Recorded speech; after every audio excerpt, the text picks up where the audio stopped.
CM Dhami ने की राहत कार्यों की समीक्षा। अधिकारियों को लोगों से सुझाव लेने के लिए निर्देश, बेहतर व्यवस्थाएं देने के आदेश जारी।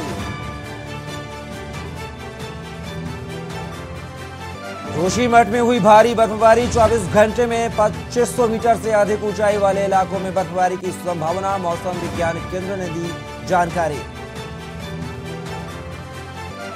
उत्तराखंड में उत्कृष्ट सेवा के लिए 96 पुलिसकर्मियों को मिलेगा सम्मान, राज्यपाल देंगे पदक।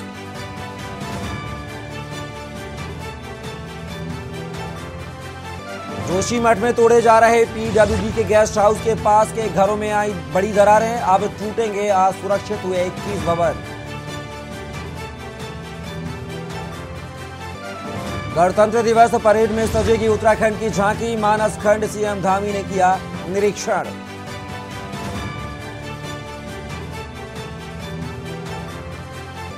और उत्तराखंड में पहाड़ से मैदान तक और बढ़ेगी ठंड, 48 घंटों में 3 जिलों में बर्फबारी के आसार।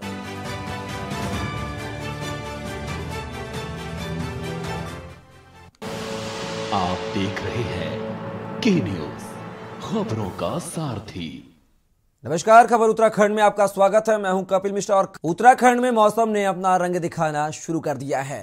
जोशीमठ में आज सुबह 4 बजे से ही जमकर बर्फबारी हो रही है। इस बर्फबारी से वहां की परेशान जनता की मुश्किलें और बढ़ गई हैं। बड़ी संख्या में लोग राहत शिविरों में हैं। सुबह से हो रही बर्फबारी नगर के सुनील परसारी, नोग डाडो, अपर बाजार सहित पैका, रविग्राम, मनोटी, लामारी गांव में भी बर्फ की सफेद चादर बिछ गई है। देखिए हमारी खास रिपोर्ट। 2 दिन के बाद दिल्ली दौरे से लौटे सीएम पुष्कर सिंह धामी ने बताया कि उन्होंने जोशीमठ को लेकर रिपोर्ट गृह मंत्री को सौंप दी है, जिसके बाद उन्होंने हालात जानने के बाद जोशीमठ के लोगों के लिए मदद का भरोसा दिलाया और कहा कि जितना जल्द से जल्द हो सके लोगों को आर्थिक मदद दी जाएगी। वहीं पुष्कर सिंह धामी का कहना है कि जोशीमठ को लेकर 6 टीम लगातार पूरे इलाके का आकलन कर रही है, ताकि इसका सही पता लगाया जा सके कि कितना नुकसान हुआ है और लोगों की मदद की जा सके। इतना ही नहीं, सरकार की कोशिश है कि लोगों को ज्यादा परेशानी ना हो, इसके लिए लगातार समीक्षा भी की जा रही है। माननीय गृह मंत्री जी ने पूरी रिपोर्ट देखी है, उनको सारी बिंदुओं से मैंने अवगत कराया है। वैसे भी वो पहले से भी विज्ञ थे और उन्होंने हर संभव जो भी यहाँ के लिए सहायता चाहिए उसका हमको भरोसा दिया है, आश्वासन दिया है कि केंद्र की तरफ से हर प्रकार की मदद दी जाएगी।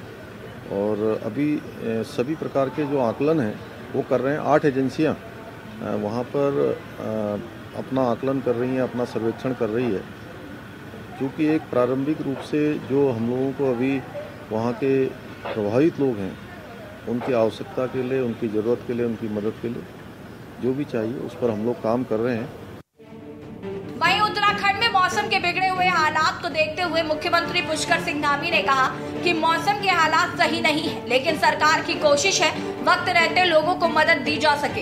इसके लिए अधिकारियों को जरूरी दिशा निर्देश भी दिए गए हैं। मौसम चूँकि अब ये तो एक प्राकृतिक वो है, लेकिन हम लोग हर प्रकार से तैयार हैं कि लोगों की जान माल की सुरक्षा हर स्थिति में करेंगे। कल अपने शीर्ष नेताओं के साथ जोशीमठ के दौरे पर गए कांग्रेस के प्रदेश अध्यक्ष करण मेहरा ने प्रेस वार्ता कर जोशीमठ के हालातों पर चिंता जताते हुए सरकार को सचेत किया है। करण मेहरा का मानना है कि पीड़ितों को पैसा दिया गया है वहां से अपने सामानों को ले जाने के लिए, लेकिन वहां की जनता ऐसी बर्फबारी में कैसे और कहां जाएगी। वहीं राहत सामग्री बांटने से लेकर पीपल कोठी में उनके रहने को लेकर कोई भी व्यवस्था सरकार के पास नहीं है, इसलिए अब पहाड़ का व्यक्ति भी मैदान में बसने की बात कर रहा है। हिमालय को लेकर चिंता जताई है और अनेकों पर्यावरणविद, जूलॉजिस्ट और जो स्पेशलिस्ट हैं उन लोगों की जो चिंताएं हैं उसको मैंने आपके बीच में बांटने का काम किया। और सरकार के जो इंतजामात हैं मैं उनको काफी मानता हूं। कल रात वहां बर्फ भी गिरी, आपकी जानकारी में है। लोगों को पैसा दिया गया जो 50,000 रुपया सामग्री हटाने के लिए, लेकिन वो ले कहाँ जाएंगे ये चिंता का विषय। और राहत सामग्री में जो बांटने में जो लोगों के संग भेद किया जा रहा है, भेदभाव रखा जा रहा है, वो भी चिंता का विषय है। आम आदमी पार्टी के वरिष्ठ नेता जोत सिंह बिष्ट का कहना है कि जोशीमठ में लगातार बढ़ते भूदसाव को लेकर भूवैज्ञानिकों पर सरकार का दबाव होने की वजह से वहां का सर्वे सही नहीं हुआ। यही वजह है कि अभी तक भूदसाव को लेकर कोई भी सटीक रिपोर्ट निकल कर नहीं आई। अब भले ही जोशीमठ की जनता को सरकार पीपलकोटी में बसाए या फिर अन्य स्थान पर, लेकिन उससे पहले जमीन के अंदरूनी से लेकर बाहरी हिस्से तक का सर्वे आना बेहद जरूरी है, नहीं तो सरकार को आने वाले समय में पूरे जोशीमठ को ही विस्थापित करना पड़ेगा। भूगर्भ विज्ञानियों ने अगर सरकार के दबाव में जोशीमठ का भूगर्भीय सर्वेक्षण न किया होता, अगर सही सर्वेक्षण किया होता तो आज जोशीमठ के हालात ऐसे नहीं होते। जो एनटीपीसी कंपनी ने अपनी टीबीएम मशीन को बाईपास टनल के माध्यम से निकालने का जो प्रयास किया, उसका परिणाम आज जोशीमठ की हालत है। अब पीपलकोटी में बसाएंगे या गौचर में बसाएंगे या कहीं और बसाएंगे, उससे पहले उसका ज्योलॉजिकल सर्वे हो जाना चाहिए और उसकी जो क्या कहते हैं जमीन की धारक क्षमता कितनी है उसका सर्वे हो जाना चाहिए। सरकार के सामने मौसम की मार एक बड़ी चुनौती है। मौसम विभाग के निदेशक विक्रम सिंह ने उत्तराखंड में मौसम की हलचल को लेकर पूर्वानुमान जारी किया। मौसम विभाग के मुताबिक आने वाले कुछ दिनों में प्रदेश में बारिश और बर्फबारी हो सकती है। अधिक ऊंचाई वाले स्थानों पर बारिश के साथ बर्फबारी देखने को मिल सकती है। हालांकि आगे भी कुछ दिन बारिश व बर्फबारी के संकेत दिए हैं, यानी कि मौसम विभाग के मुताबिक आने वाले 4 से 5 दिन अधिक ऊंचाई वाले क्षेत्रों पर बर्फबारी और मैदानी क्षेत्रों में बारिश के साथ कड़ाके की ठंड का प्रकोप लगातार जारी रहने वाला है, जिससे फिलहाल इस कड़कड़ाती ठंड और बर्फबारी से जल्द ही कोई राहत मिलना अभी संभव नहीं है। जब आप आगे जाएंगे तब एक पश्चिमी विक्षोभ अच्छा आ रहा है और उसका जो असर है 3-4 दिन करीब वो उत्तराखंड पे भी देखने को मिलेगा और उसकी वजह से जो विशेष एक्टिविटी रहेगी वो 23-24 को मैं बोलूँगा, तो उसमें पूरे प्रदेश में अच्छी बारिश हुई जो है उस समय हल्की मध्यम जो है वो मिलने वाली है और बर्फबारी भी मिलेगी।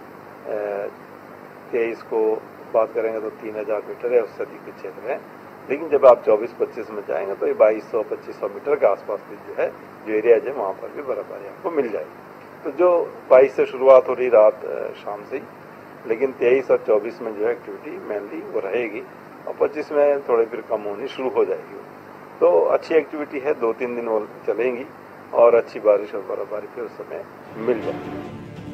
लगातार प्रदेश के मुखिया हर संभव मदद देने का आश्वासन जोशीमठ को जनता को दे चुके हैं और राहत एवं बचाव कार्य से लेकर तमाम व्यवस्थाओं पर सरकार लगातार प्रयास भी कर रही है, लेकिन देर रात से हो रही बर्फबारी ने राहत बचाव के साथ वहां की जनता की परेशानी जरूर बढ़ा दी है। आपको बता दें कि अब तक 849 घरों में दरारें आ चुकी हैं, जिसमें असुरक्षित भवनों की संख्या 181 हो चली है और अब तक 865 लोगों को विस्थापित भी सरकार द्वारा कर लिया गया है, जिसके साथ प्रभावितों को पीपलकोटी में बसाने को लेकर सरकार की तरफ से कोशिश की जा रही है। देहरादून से राजेश वर्मा की रिपोर्ट।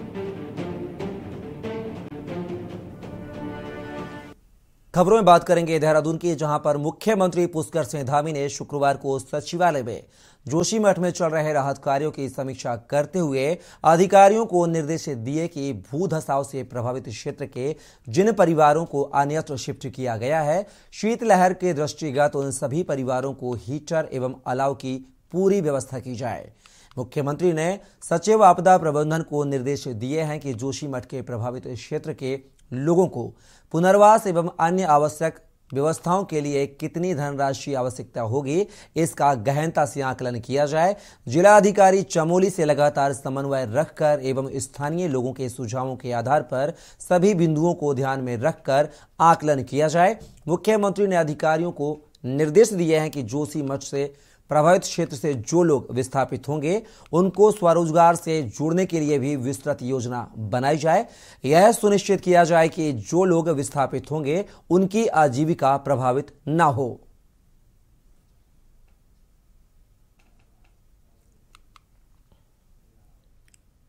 खबर देहरादून से है, जहां कांग्रेस प्रदेश अध्यक्ष करण माहरा ने प्रेस वार्ता की। जोशीमठ और कर्णप्रयाग के भ्रमण के बाद करण माहरा ने प्रेस वार्ता की। माहरा ने कहा कि जोशीमठ में कोई भी दुकान और प्रतिष्ठान ऐसे नहीं है जहां से एनटीपीसी गो बैक के पोस्टर ना लगे हों। जोशीमठ में हालात और बद से बदतर हुए हैं। लोगों को प्रशासन से बहुत सारी शिकायतें हैं। राहत सामग्री बांटने में प्रशासन के साथ पार्टी विशेष के कार्यकर्ता भी शामिल रहे हैं। महारा के मुताबिक प्रभावित जनता का कहना है कि सामग्री वितरण में भेदभाव किया जा रहा है। महारा ने कहा कि केंद्रीय रक्षा मंत्री और मुख्यमंत्री के बयान में विरोधाभास है। केंद्रीय रक्षा राज्य मंत्री के बयान के उलट सीएम ने एनटीपीसी को क्लीन चिट दे दी है। कर्णप्रयाग में 36 परिवार आपदा की जद में हैं। मसूरी, धारचूला, कर्णप्रयाग, उत्तरकाशी जैसे क्षेत्रों में भूधसाव की समस्या आ रही है। महारा का आरोप है कि यूपीए शासनकाल में वन आपदा प्रबंधन अधिनियम का खुला उल्लंघन हो रहा है। जोशीमठ आपदा प्रभावितों की मांग है कि टिहरी विस्थापितों की तरह जोशीमठ के लोगों को भी विस्थापित किया जाए। रुद्रप्रयाग ये सभी जगह तो क्रैक्स आ गए हैं, सभी जगह तो टूट फूट हो रही है, तो क्यों एक बार कहीं से विस्थापित हो गया आदमी दोबारा वैसी स्थिति में रहना चाहेगा। उत्तराखंड लोक सेवा आयोग द्वारा कराई गई पटवारी भर्ती प्रकरण में अभी कई लोगों की गिरफ्तारी हो सकती है। एसआईटी ने परीक्षा से एक दिन पहले लीक हुए पेपर हासिल कर परीक्षा देने वाले 31 अभ्यर्थियों को भी चिन्हित कर उनके बयान दर्ज करने शुरू कर दिए हैं। इसमें 8 लोग गिरफ्तार हो चुके हैं, 7 लोग पर गैंगस्टर एक्ट इसमें लग चुका है। साथ ही साथ इसमें 31 अभी परीक्षार्थियों का पता चला था जो इस परीक्षा में कहने के अनुचित साधनों का प्रयोग किया गया था उनके द्वारा पूर्व में, तो इसके लिए उन 31 को ऑलमोस्ट आइडेंटिफाई हमारी टीम ने कर लिया है। अब चूंकि उनके बयान और साक्ष्य संकलन की कार्रवाई चल रही है, इसमें अन्य लोग के भी शामिल होने की पूर्ण संभावना के संकेत मिले हैं जो अभी जांच में आया है, और जल्दी अतिशीघ्र जो है उनकी गिरफ्तारी के लिए भी टीमें तो साक्ष्यों के आधार पर की जाएंगी। साथ ही साथ सभी छात्रों को एक एक करके यहाँ पर बुलाकर इसके बयान भी दर्ज किए जा रहे हैं। जो प्रक्रिया शुरू हो गई है, तो आने वाले समय में सारी चीजें स्पष्ट हो पाएंगी कि इसके अलावा भी अन्य कोई लोग शामिल थे या अभियुक्त अन्य लोग शामिल थे, षड्यंत्र में और कोई तो नहीं था। लक्सर नगर पालिका ने चुनाव से पहले नगर में ओबीसी सर्वेक्षण के लिए तैयारी शुरू कर दी है। ओबीसी सर्वेक्षण की रिपोर्ट नगर के सभी 11 वार्ड की आंगनवाड़ी कार्यकर्त्रियों ने नगर में बनाए गए ओबीसी सर्वेक्षण नोडल अधिकारियों ने ली है। ओबीसी कमीशन द्वारा जो है हमें डेडलाइन हमें प्रदान की गई है और जिला प्रशासन द्वारा भी हमें 31 जनवरी तक का समय दिया गया है ओबीसी सर्वेक्षण का निकाय को पूरा करने के लिए। इसी क्रम में जितने भी हमारी शहर की आंगनबाड़ी कार्यकर्त्रियां हैं उनकी 2 बार बैठक भी हो चुकी है और फील्ड का काम काफ़ी हद तक उन्होंने पूर्ण भी कर दिया है, और जितना भी उसका डिजिटलाइजेशन है और ऑफिस वर्क है उसे हम पूर्ण कर यथाशीघ्र जिला प्रशासन को जो है अग्रिम कार्रवाई हेतु प्रेषित कर देंगे। बागेश्वर से मुख्यालय से महज 12 किलोमीटर दूर करूली बैंड से गाजली भिजोरिया गांव तक वित्तीय स्वीकृत 5 किलोमीटर सड़क का निर्माण कमीशन के खेल में अधर में लटक गया है। आलम यह है कि पीडब्ल्यूडी विभाग बागेश्वर के कपकोट इकाई पिछले 5 सालों से मात्र 1.5 किलोमीटर रोड भी पूरी तरह से नहीं खोद पाया है और कार्य बंद पड़ा है। की स्थिति बहुत डावाडोल है, स्थिति बिल्कुल खराब है क्योंकि 1.5 किलोमीटर भी रोड नहीं कटी है। आज तो 4-5 साल होने को जा रहे हैं, तो इसमें प्रशासन की लापरवाही है और जनता कई दफ़े हम लोग चले गए हैं, डीएम साहब के पास भी चले गए हैं, प्रशासन के पास भी चले गए हैं, लेकिन कोई सुनवाई नहीं है। और चुनाव बहिष्कार भी किया था पिछली बार, तो इन लोगों ने झूठा आश्वासन दिया। अभी तक 1.5-2 साल होने को जा रहा है, कोई सुनवाई नहीं है। हम जाते रहते हैं लेकिन वो लोग सुनते नहीं है, होगा होगा ऐसे ही कहते हैं। कटिंग का काम शुरू हुआ जिसमें हमारा आनंद दानू ठेकेदार था, इसने सब कॉन्ट्रैक्टर को काम दे दिया, जिसमें ये सब कॉन्ट्रैक्टर ने रोड की हालत पूरे खराब कर रखी है। 3 साल से हम लोग पूरी परेशान हैं यहाँ पर। रोड के बारे में तो मैं 10 जगह चले गया माननीय विधायक के। खबरों में बात करेंगे नैनीताल से, जहां पिछले के वर्षों से नैनी झील में पर्यटकों को नौका विहार कराने वाले रोइंग बोट चालक टिकट वृद्धि को लेकर नगर पालिका प्रशासन से गुहार लगा रहे हैं। नाव चालकों को पालिका ने नए साल का तोहफा देते हुए टिकटों में दोगुने की वृद्धि की है। टिकटों में वृद्धि से नाव चालक संघ में खुशी की लहर है। नाव चालकों का कहना है कि जिस तरह से महंगाई बढ़ रही है उसमें नाव रिपेयरिंग करने के साथ ही घर परिवार चलाने में दिक्कतें आ रही थी। रेट बढ़ने से सभी को राहत मिली है, तो वहीं टिकट के दामों में की गई वृद्धि से पर्यटकों को झील में नौका विहार का लुत्फ उठाने के पहले की अपेक्षा ज्यादा जेब ढीली करनी पड़ रही है। पालिका अध्यक्ष का कहना है कि लंबे समय से नाव चालकों द्वारा लंबे समय से टिकट दरों में बढ़ोतरी की मांग की जा रही थी, टिकट में बढ़ोतरी के साथ ही सभी को सख्त निर्देश दिए गए हैं। बहुत ज़्यादा तो नहीं बढ़ेगा, क्योंकि जो स्पेशली बहुत दूर से खाली नैनीताल घूमने के लिए आ रहे हैं वो करेंगे, लेकिन बहुत ज़्यादा करने में या बहुत सारी फैमिली होगी, ज़्यादा लोग होंगे तो फिर उन पे ज़्यादा फर्क पड़ेगा, कम करेंगे। रेट तो काफ़ी करीब 8 से 10 साल बीत गए हैं, अब जाके रेट बढ़े हैं। उससा ही होता है, महंगाई इतनी होगी आजकल, हर चीज़ महंगा है, हर चीज़ आटा चावल से लेके तेल से लेके हमारी डेंटिंग पेंटिंग नाव से लेके लकड़ी और सभी कुछ महंगाई बढ़ते जा रही है। तो उसमें कुछ बोट मालिकों को रिपेयरिंग के लिए, डेंटिंग पेंटिंग के लिए थोड़ा राहत की कोशिश की है हमारे नगर पालिका ने। ये कि यहाँ पर संकट आ गया था, आर्थिक संकट आ गया था, इसको देखते हुए नगर पालिका की बोर्ड ने डिसाइड किया कि जो हमारे नाव चालक हैं, क्योंकि काफ़ी टाइम से उनका एप्लीकेशन हमारे पास आ रही थी कि हमारा रेंट बढ़ाया जाएगा, तो किराया शुल्क लेते हैं पर्यटन से। तो उसको देखते हुए हमने भी कहा कि हाँ, क्योंकि इनमें मेहनत इनकी लगती है, क्योंकि ज़्यादा रोइंग करते हैं तो हाथ का यूज़ बहुत होता है, तो उसको देखते हुए हमने इनका डबल टिकट कर दिया, 400 रुपये प्रति वोट इनको देना पड़ेगा।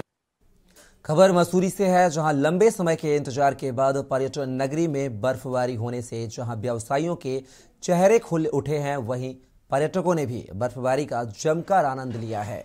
बीती रात मौसम ने करवट ली और बूंदाबांदी के साथ बर्फ की फुहारें गिरने लगी। क्या नाम है आपका? शहजाद आलम। कहाँ से आए हैं? मेरठ। क्या कहना चाहेंगे, आज बर्फबारी आपको मिली है पहाड़ों की रानी मसूरी में, किस तरह एंजॉय करते हैं? हम तो फर्स्ट टाइम आए हैं, बहुत अच्छा लग रहा है, पहली बार ऐसा देखा है, बहुत ही आनंद आ रहा है और फैमिली के साथ हम आए हैं, बहुत ही अच्छा लग रहा है, घूमने की जगह है। देना चाहिए कुछ बढ़िया है, बढ़िया मौसम हो रहा है, आए और घूमें, हम भी आनंद ले रहे हैं, फैमिली के साथ आए, मजा। निशा जी, क्या कहेंगे, आप मसूरी आई हैं, किस तरह एंजॉय कर रहे हैं? फर्स्ट टाइम यहाँ पे आई हूँ, मुझे बहुत ही अच्छा लग रहा है, बहुत ज्यादा। और हम कैंपटी फॉल घूमे हैं, माल रोड घूमे हैं, यहाँ बर्फ में आए हैं। वाह, पहली बार बर्फ देखी आपने? जी, फर्स्ट टाइम देखी है। आने वाले पर्यटक क्या संदेश देना चाहेंगे आप? हम संदेश देना चाहेंगे कि सब यहाँ पर आए, आकर घूमे, आनंद ले अच्छे से फैमिली के साथ। हमने अपने, ये मेरे हस्बैंड है, हम दोनों साथ आए हैं फैमिली। और मैं यहाँ घूमने के लिए, मेरा बहुत मन था कि मैं वहाँ पे जाऊँ, घूमूं, और मैंने फर्स्ट बार में बर्फ देखी है, मुझे बहुत ही अच्छा लग रहा है। नेक्स्ट बार में अपनी और बच्चों को लेके आऊंगी, फैमिली को लेके आऊंगी, तब देखूंगी। और मतलब सबसे ये कहना चाहती हूँ मैं कि आए और यहाँ का आनंद लें, यहाँ पे बहुत अच्छी बर्फ है। ठीक। खबर रुद्रप्रयाग से है, जहां केदार घाटी के पर्यटन स्थल चौपता दुगल बिट्टा में सीजन की पहली बर्फबारी जमकर हुई है। बर्फबारी के बाद पर्यटकों ने चोपता का रुख कर दिया है। चोपता पहली ही बर्फबारी की 1 फीट से अधिक तक हुई है। बर्फबारी के कारण फिलहाल चोपता बद्रीनाथ हाईवे पर वाहनों की आवाजाही ठप हो गई है।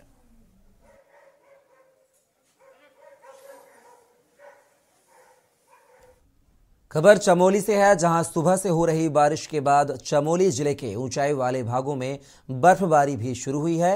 वहीं भू धसाव की मार झेल रहे जोशीमठ में भी मौसम की पहली बर्फबारी हुई है। जनवरी के महीने में पर्यटकों से गुलजार रहने वाले जोशीमठ व औली पर भू धसाव का असर साफ दिखाई दे रहा है।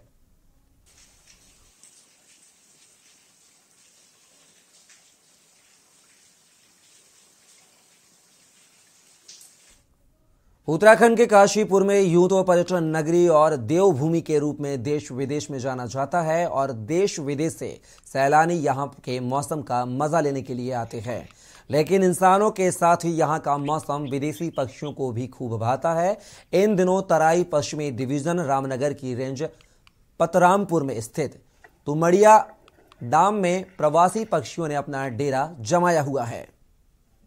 साइबेरियन बर्ड्स भी कहते हैं इनको, और ये हर साल यहाँ पर आते हैं अपने, जो जैसी वहाँ पे ठंड होती है तो ठंड के मौसम में वहाँ से मूवमेंट करते हैं और ये लंबी दूरी तय करके अपने अलग अलग डेस्टिनेशन पे हमारे गर्म क्षेत्र में जो है वो यहाँ पे पहुँचते हैं। तो सर ये जैसे ही हर साल की तरह इस बार भी हमने अपने सभी स्टाफ को इस पे स्पष्ट निर्देश दिए गए कि किसी भी तरह का प्रवासी पक्षियों का कोई शिकार कहीं पर ना होने पाए। प्रवासी पक्षियों की सुरक्षा के लिए लगातार हम लोग तैयार रहते हैं, गश्त करते रहते हैं और कोई इस तरह की घटना आज तक कभी वो ये है कि सामने नहीं आई है कि जिसमें पता चला हो कि कहीं कोई शिकार हुआ।